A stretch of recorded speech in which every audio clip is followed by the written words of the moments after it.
ダイナチャンネルのダイナです。今日は夫さんが会社に行っていて、私一人なので、これから簡単なランチを作って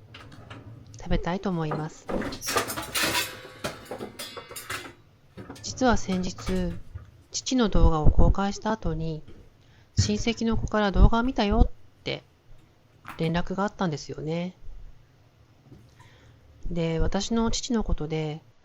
ダイナお姉ちゃんに伝えなきゃと思ってって DM を送ってくれたんです。今日はそのことを少しお話ししようと思います。父は2018年に他界しました。外傷性のくも膜下出血でした。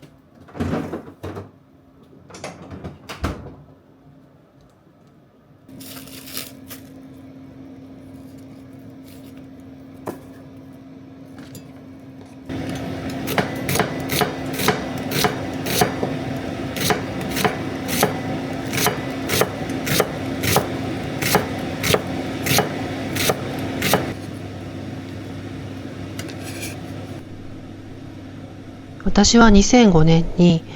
家族に性別移行のことを電話で打ち明けたんですけど、私の家族は受け入れてくれませんでした。好きなように生きていっていいから、実家のある浦川には帰ってくるなよって最後父に言われて、それ以来感動のような状態になってしまっていたんですよね。で、結局父が亡くなる2018年まで13年間会うことがありませんでした。おそらく父の中でもいろんな気持ちがあったんじゃないかなって思います。当時は私も若かったし、その感動っていうことに対してどう向き合えばいいのか全くわかりませんでした。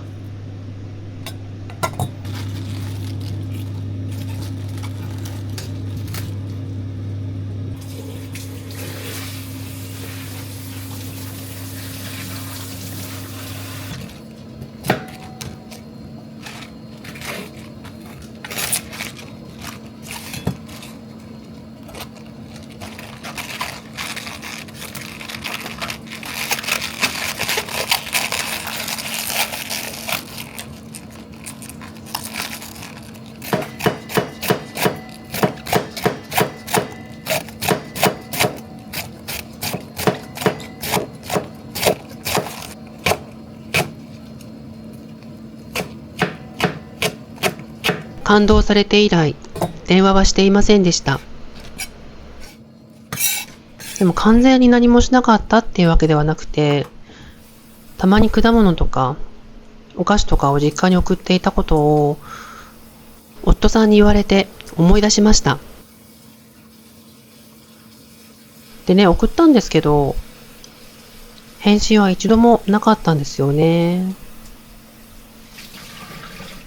だから正直、どう思われているのか、ずっとわからないままだったんですよね。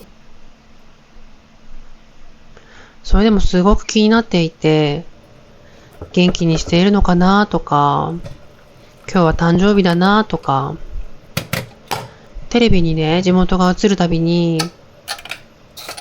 そのテレビに釘付けになってしまったりとか、いろんなことを考えることはありました。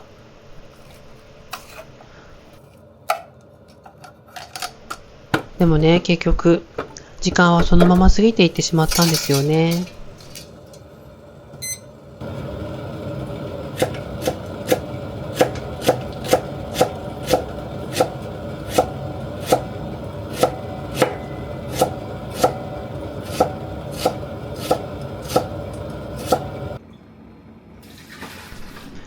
先日ね、父の動画を見た親戚の子からこんなメッセージが届きました。ダイナお姉ちゃんこんにちは。YouTube を見終えてどうしても伝えておきたいことが。私の中のおじさんは、テルがなとニコニコしながらダイナお姉ちゃんの話ばかりしていた記憶しかないです。時々車に乗せてもらっていたんだけれども、口を開けばダイナお姉ちゃんの自慢ばかりしていたし、自慢の子供だってはっきり言っていたよ。最後に会ったのは20代前半の時。その時もやっぱりダイナお姉ちゃんの話をしていて、あいつはすごいやつなんだと嬉しそうに話してくれたよ。ダイナ家は両親ともにダイナお姉ちゃんのことが大好きなんだなと子供ながらに思っていたし、うちではみんなそう言っていたかなというのを YouTube を見ながら思い出しました。最後に会った時、テルから何の音沙汰もない。あいつ元気にやってんのかな。男だから連絡ないのが普通かもしれないけどな。元気にしてるならいいべって言ってたよ。とりあえずダイナお姉ちゃんが可愛くて仕方がないって感じのおじさんだったかな。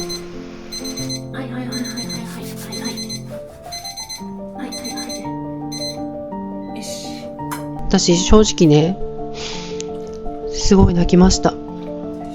だって私ね、父に絶対嫌われてるって思ってたから。だからね、父がそんな風に話していたって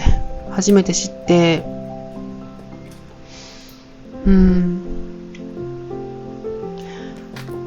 もう少しちゃんと連絡しておけばよかったなって思いました。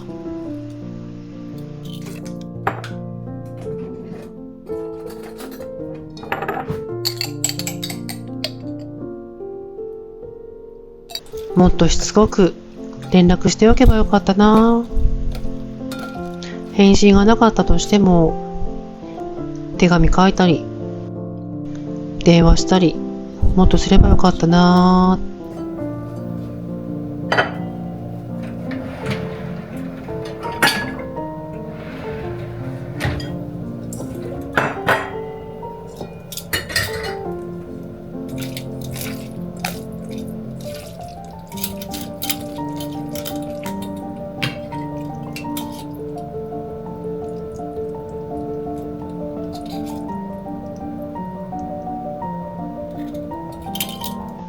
人生ってそう簡単じゃないよねって思いました。過ぎてみて、いなくなってみて、失ってみて、初めてわかることあるんだなって思いました。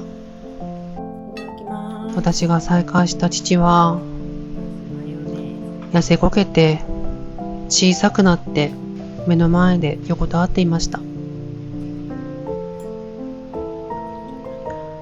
子供の頃の思い出、子供の頃の記憶、もしかすると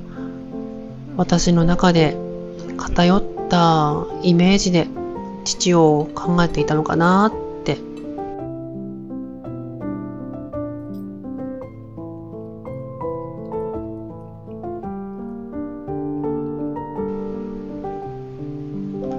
なんでもっと早く連絡しなかったんだろうって。なんで私は自分の人生、私の家族にきちんと向き合えなかったんだろうって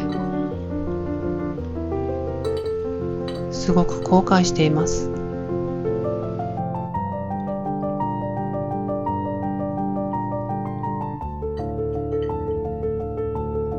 仕方がないっていう言葉で済まされないかもしれないんだけれども、でも仕方がなかったって思うしかないなって思っています。最後までご覧いただきありがとうございました。